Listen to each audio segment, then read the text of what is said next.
मालदीव में India out campaign चलाने वाले राष्ट्रपति मोहम्मद मुइज़ू की पार्टी ने संसदीय चुनाव में जीत हासिल की है। कुल 93 सीटों पर हुए चुनाव में अब तक 86 सीटों के नतीजे आ गए। इनमें से 66 सीटें मुइज़ू की पीपल्स नेशनल कांग्रेस ने जीती है।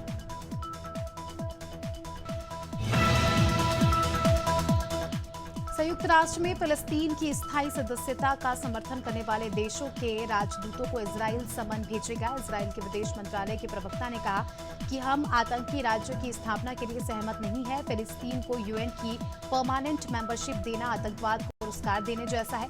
दरअसल 18 अप्रैल को यूएनएससी में अल्जीरिया ने ये प्रस्ताव भेजा था।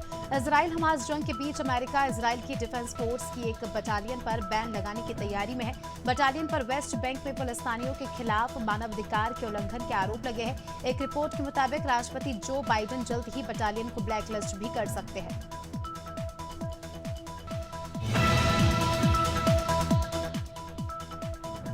प्रधानमंत्री नरेंद्र मोदी 23 अप्रैल को 2 दिन के लिए छत्तीसगढ़ दौरे पर रहेंगे। इस दौरान वो 3 लोकसभा में जनसभा को संबोधित करेंगे। 10 साल में पहली बार है कि वे रायपुर रात रुकेंगे। इसको लेकर तैयारियां तेज हो गई है।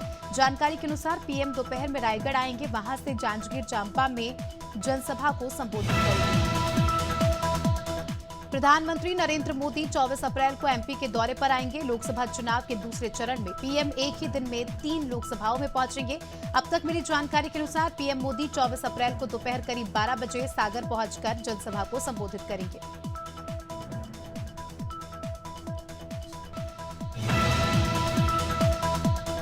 रायपुर से बीजेपी सांसद सुनील सोनी ने प्रियंका गांधी के राजनांदगांव दौरे पर निशाना साधा। उन्होंने कहा कि राजनांदगांव में प्रियंका गांधी झूठ बोलकर गई है और प्रियंका गांधी संविधान बदलने का डर दिखाकर वोट मांगने की कोशिश कर रही है। बीजेपी सांसद ने आगे कहा कि राजनांदगांव में संतोष पांडे जीतेंगे और भूपेश बघेल बुरी तरह से हारने वाले हैं।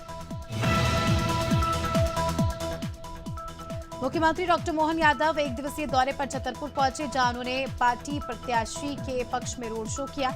सीएम यादव ने टीकमगढ़ लोकसभा से बीजेपी प्रत्याशी डॉक्टर वीरेंद्र खटीक के पक्ष में रोड शो किया और जनता से वोट की अपील की। इस दौरान सीएम यादव ने कांग्रेस नेता राहुल गांधी पर चुटकी लेते हुए कहा कि कांग्रेस के शहजादे ने घोषणा की थी। हरियाणा के पूर्व मुख्यमंत्री मनोहर लाल अंबाला दौरे पर रहे। यहां उन्होंने बीजेपी ऑफिस में बीजेपी नेताओं के साथ मीटिंग की। इस मौके पर पूर्व गृह मंत्री अनिल विज मौजूद रहे। परिवहन मंत्री असीम गोयल भी मौजूद रहे। मीडिया से बात करते हुए मनोहर लाल ने मीटिंग के बारे में जानकारी दी।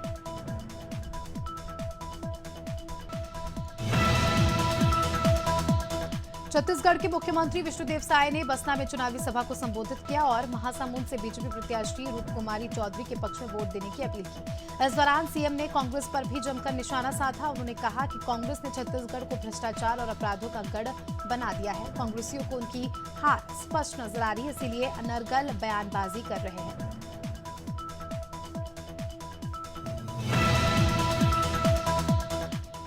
उत्तर प्रदेश के मुख्यमंत्री योगी आदित्यनाथ ने कोरबा में चुनावी सभा को संबोधित किया और बीजेपी प्रत्याशी सरोज पांडे के पक्ष में वोट मांगने की अपील की। इस दौरान सीएम योगी ने आरोप लगाते हुए कहा कि कांग्रेस शासनकाल में नक्सलियों के साथ उनके पहले से साठगांठ था। उन्होंने ये भी कहा कि कांग्रेस सरकार ने कई घोटाले किए हैं।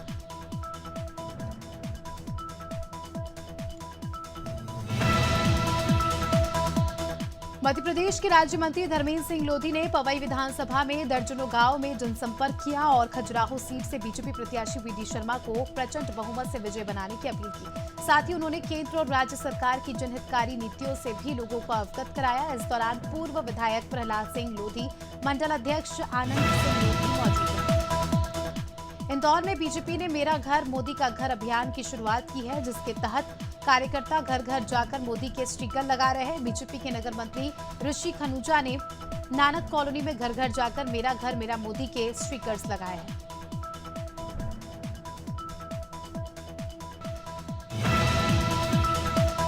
छत्तीसगढ़ के पूर्व मुख्यमंत्री भूपेश बघेल के फर्जी एनकाउंटर वाले बयान पर उनके भतीजे विजय बघेल ने पलटवार किया है। सांसद विजय बघेल ने भूपेश बघेल को ही फर्जी बताया है। मीडिया से बातचीत के दौरान विजय ने कहा कि 1993 में जो पहला चुनाव हुआ उसमें बी फार्म के फर्जीगिरी करके उन्हें टिकट मिले हैं। छत्तीसगढ़ में कांग्रेस पार्टी की मुश्किलें बढ़ती जा रही है। राजनांदगांव जिले में सहकारी केंद्रीय बैंक के पूर्व अध्यक्ष नवाज खान को डोंगरगढ़ पुलिस ने नोटिस जारी कर पूछताछ के लिए बुलाया। मामला ग्राम छिपा में स्थित धान खरीदी केंद्र के सहायक समिति प्रबंधक गोवर्धन वर्मा के आत्महत्या मामले से जुड़ा है। थाना प्रभारी ने बताया कि इस मामले में 28 लाख रुपए का धान सोसाइटी में कम पाया गया। अरुणाचल प्रदेश के 4 विधानसभा क्षेत्रों के 8 मतदान केंद्रों पर 19 अप्रैल को वोटिंग हुई, जिसे चुनाव आयोग ने शून्य घोषित कर दिया है। चुनाव आयोग ने आज आदेश दिया है कि इन बूथों पर 24 अप्रैल को दोबारा नए सिरे से वोटिंग होगी। वहीं मणिपुर में लोकसभा क्षेत्र के 11 मतदान केंद्रों पर आज फिर से वोटिंग हो रही है। धार के भोजशाला में चल रहे एएसआई के सर्वे का आज 32वां दिन है। आज सुबह एएसआई की टीम मजदूरों के साथ सर्वे के लिए भोजशाला पहुंची। कल एएसआई के 3 नए अधिकारी इंक्रीमेंट के साथ जुड़े, वहीं आज नया अधिकारी जुड़ा है। कल दरगाह परिसर भोजशाला में लगे शिलालेख और यंत्रों के पॉइंट आउट किए गए थे। बरेली में दबंगों की दबंगाई देखने को मिली है। आपको बता दें कि होटल की छत से व्यापारी के बेटे को दबंगों ने छत से नीचे फेंक दिया। दरअसल होटल में प्री वेडिंग पार्टी हो रही थी और इस दौरान ये बवाल हो गया। होटल की छत से गिरने के बाद युवक की हालत गंभीर है।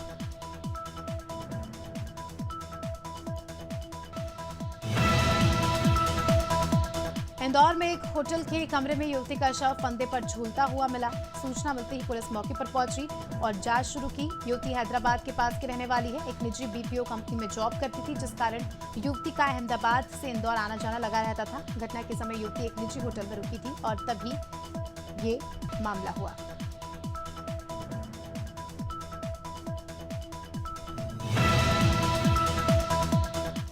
गोंडा में एक युवक का शव मिलने से क्षेत्र में सनसनी फैल गई। आसपास के लोगों ने हत्या की आशंका जताई। सूचना पर पहुंची पुलिस ने शव को पोस्टमार्टम के लिए भेज दिया।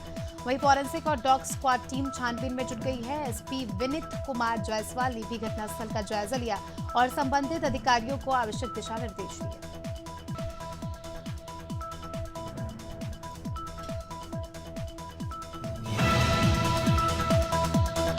अमरोहा के सैद नगली थाना क्षेत्र के गांव में मोबाइल पर वीडियो देखते समय 11वीं के छात्र को हार्ट अटैक आ गया। आनन फानन में परिजन छात्र को लेकर अस्पताल पहुंचे, जहां चिकित्सकों ने उसे मृत घोषित कर दिया।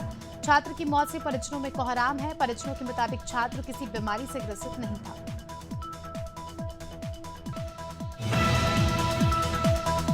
जिले के फतेहपुर थाना क्षेत्र स्थित टोल प्लाजा चामरी खेड़ा से मामला सामने आया, जिसमें टेल गुंडों ने बारात से लौट रहे हरोड़ा के 3 लोगों के सिर फोड़ दिए। वहीं एसओ ने कर्मियों की तहरीर लेते हुए मुकदमा भी दर्ज कर लिया है, लेकिन दूसरे पक्ष की कोई सुनवाई नहीं हुई है, जिससे नाराज टेली कर्मियों ने मुजाहिदपुर शोकपुर में हंगामा किया। लोकसभा चुनाव के मद्देनजर असामाजिक तत्वों के जरिए अवैध शस्त्रों के निर्माण पर रोक लगाने के लिए पुलिस लगातार काम कर रही है। ऐसी कड़ी में हरदोई में पुलिस अधीक्षक के निर्देशन में थाना पचदेवरा पुलिस ने टीम गठित कर अवैध शस्त्र फैक्ट्री का भांडाफोड़ किया। साथ ही पुलिस ने 2 आरोपियों को भी गिरफ्तार कर लिया। गाजीपुर जिले में खानपुर थाना पुलिस को बड़ी सफलता मिली है। पुलिस ने नकली नोट बनाने वाले अंतर्राज्यीय गिरोह का भांडाफोड़ किया। मामले में पुलिस ने 3 आरोपियों को गिरफ्तार भी किया, जिनके पास से कई नकली नोट बरामद हुए, जिनकी कीमत 99,200 रुपए बताई जा रही है।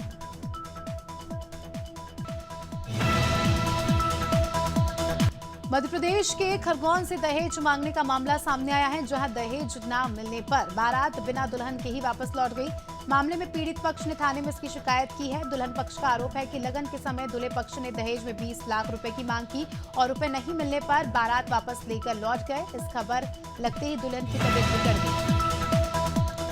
उत्तर प्रदेश के कौशाम्बी जिले में आरओ परीक्षा पेपर लीक मामले में एसटीएफ ने 4 शातिर युवकों को अरेस्ट किया है। युवकों के पास से 2 लाख से ज्यादा रुपए, 9 मोबाइल समेत कई सामान बरामद किया गया। एसटीएफ ने इन सभी आरोपियों को लखनऊ के वृंदावन कॉलोनी के पास से अरेस्ट किया है।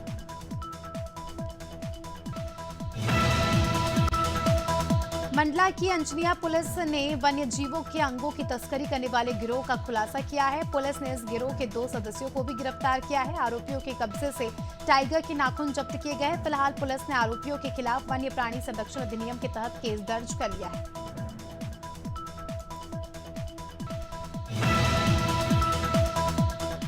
लोकसभा चुनाव के मद्देनजर पुलिस लगातार चेकिंग अभियान चला रही है और इसी कड़ी में कासगंज में पुलिस और सर्विलांस की संयुक्त टीम ने अंतर्राज्यीय जनपद बैरियर पर चेकिंग अभियान चलाया। इस दौरान संयुक्त टीम ने गाड़ी में 35 पेटी अवैध शराब बरामद किया, जिसकी कीमत 2.5 लाख रुपए बताई जा रही है। साथ ही पुलिस ने एक शराब तस्कर को गिरफ्तार कर लिया। पीलीभीत में तेज रफ्तार कंटेनर और टेम्पो की आमने सामने टक्कर हो गई। हादसे में 3 लोगों की मौत हो गई, वहीं 1 दर्जन से ज्यादा लोग गंभीर रूप से घायल हो गए। हादसे की सूचना मिलते ही सीएमओ समेत पुलिस बल मौके पर पहुंचा।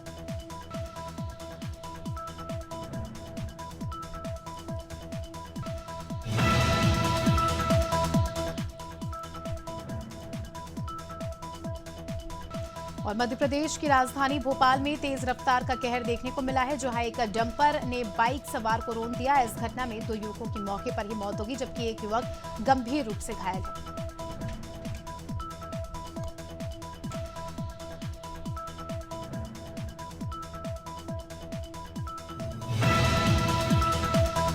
जबलपुर के कुंडम थाना क्षेत्र के करनपुरा गांव के पास पुल से हार्वेस्टर गिरने से भीषण हादसा हो गया। हादसे में 4 लोगों की मौके पर ही मौत हो गई। चारों लोग हरियाणा के रहने वाले थे, जो हार्वेस्टर के बगराजी गांव जा रहे थे। इसी बीच करनपुरा घाटी के पास हार्वेस्टर पलट गया। इसकी जानकारी मिलते ही पुलिस मौके पर पहुंची और जेसीबी की मदद से शवों को बाहर निकाला गया।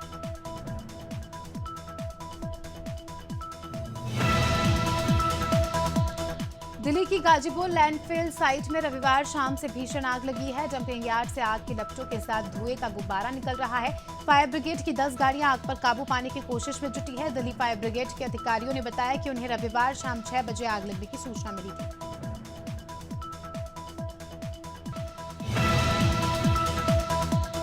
गोंडा में एक घर में अचानक आग लग गई। घटना की सूचना मिलते ही 2 दमकल की टीम मौके पर पहुंची और आग पर काबू पाया। आग लगने से मकान मालिक को लाखों रुपए का नुकसान हुआ। जिस समय आग लगी उस समय घर में शादी का कार्यक्रम चल रहा था। गनीमत ये रही कि कोई जनहानि नहीं हुई।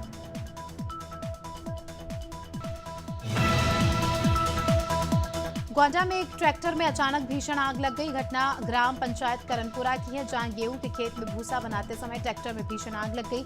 अचानक हादसा होने से हड़कंप मच गया। इसमें लाखों रुपए का ट्रैक्टर जल गया। गनीमत रही कि ट्रैक्टर चालक ने कूदकर अपनी जान बचा ली।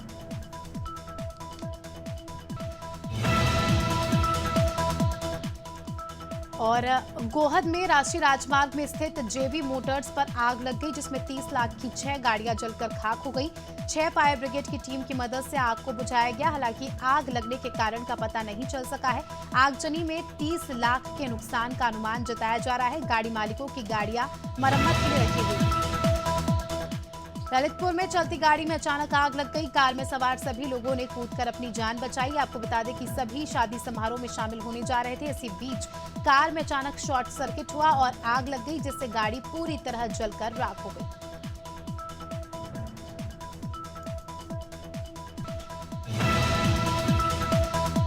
अमरोहा में गेहूं से भरी ट्रैक्टर ट्रॉली में अचानक आग लग गई। घटना हसनपुर कोतवाली क्षेत्र की है। अचानक ट्रैक्टर में आग लगने से हड़कंप मच गया। किसी तरह ट्रैक्टर चालक ने ट्रैक्टर से कूदकर अपनी जान बचाई।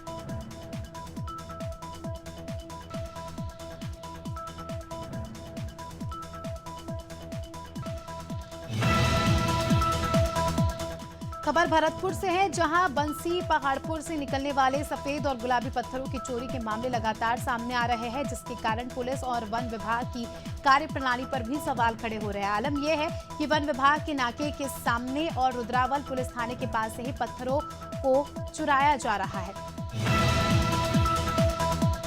जबलपुर के प्राचीन 600 साल गोंडवाना कालीन मां बड़ी खेरमाई मंदिर से जावरा विसर्जन धूमधाम से किया गया। जुवारा विसर्जन समारोह में 500 से अधिक बानाधारी भक्त निकले। इसके साथ ही 1100 से अधिक महिलाओं ने ज्वारा कलश धारण किया। ये समारोह मंदिर से शुरू होकर दीनानाथ क्रॉसिंग से होते हुए हनुमान ताल के सामने विसर्जन के साथ समाप्त हुआ। शेयर मार्केट में आज तेजी देखने को मिल रही है। सेंसेक्स 229 अंक की तेजी के साथ 73,317 के स्तर पर कारोबार कर रहा है। वहीं निफ्टी में भी 85 अंक से ज्यादा की तेजी देखने को मिल रही है। ये 22,232 के स्तर पर कारोबार कर रहा है। आज के कारोबार में सेंसेक्स के 30 शेयरों में 25 में तेजी और केवल 5 में गिरावट देखने को मिल रही है।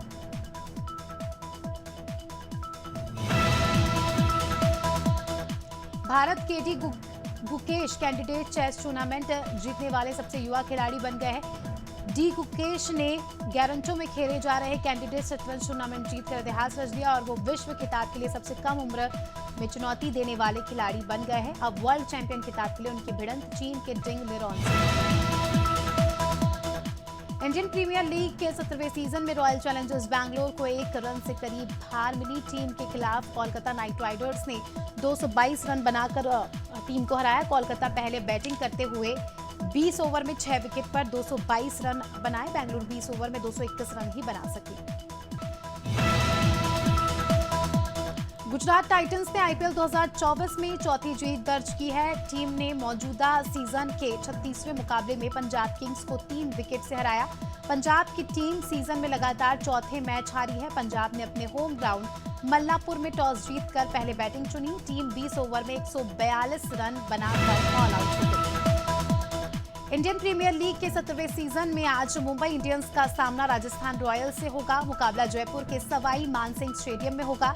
7:30 बजे से मैच शुरू होगा। राजस्थान रॉयल्स 7 में से 6 मैच जीतकर पॉइंट टेबल में टॉप पर है। दूसरी ओर मुंबई इंडियंस 7 में से 3 मैच जीतकर छठे नंबर पर है। फिल्म कल्कि 2898 एडी के सुपरस्टार अमिताभ बच्चन का फर्स्ट लुक टीजर रिलीज हो चुका है। 1 मिनट के इस टीजर में अमिताभ गुरु द्रोणाचार्य के पुत्र अश्वत्थामा के किरदार में नजर आए हैं। सबसे खास सीन वो जिसमें अमिताभ बच्चन के यंग लुक को दिखाया गया है। इसी सीन को डी एजिंग टेक्नोलॉजी के जरिए शूट किया गया है।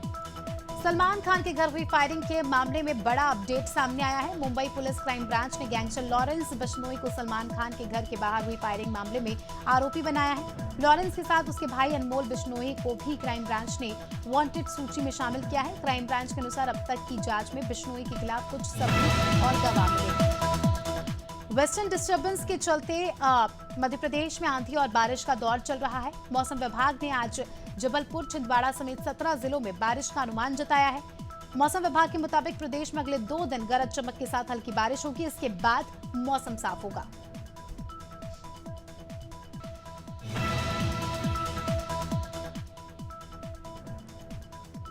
और पटना समेत बिहार के अधिकतर जिले भीषण गर्मी की चपेट में हैं। मौसम विभाग की ओर से 22 और 24 अप्रैल तक पटना समेत 4 जिलों में हीट वेव का ऑरेंज अलर्ट जारी किया गया है। वहीं अरवल समेत 9 जिलों के लिए येलो अलर्ट जारी किया गया है।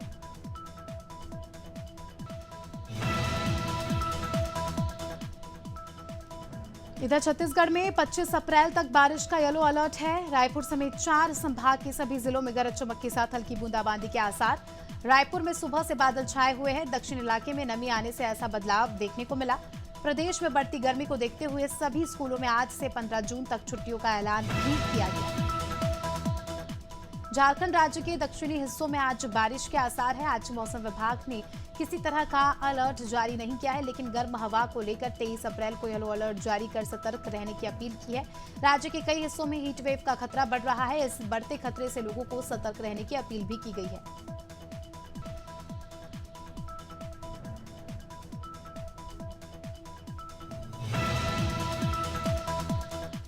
चंडीगढ़ में अगले 4 दिन तक मौसम में कोई बदलाव नहीं होगा। मौसम बिल्कुल साफ रहेगा। इसके बाद एक वेस्टर्न डिस्टर्बेंस एक्टिव होने के कारण मौसम में थोड़ा बदलाव देखा जा सकता है। 26 अप्रैल को हिमाचल में वेस्टर्न डिस्टर्बेंस एक्टिव होगा। अभी तक शहर में हीट वेव जैसी कंडीशन नहीं है, लेकिन तापमान अधिक होने के कारण गर्मी रहेगी।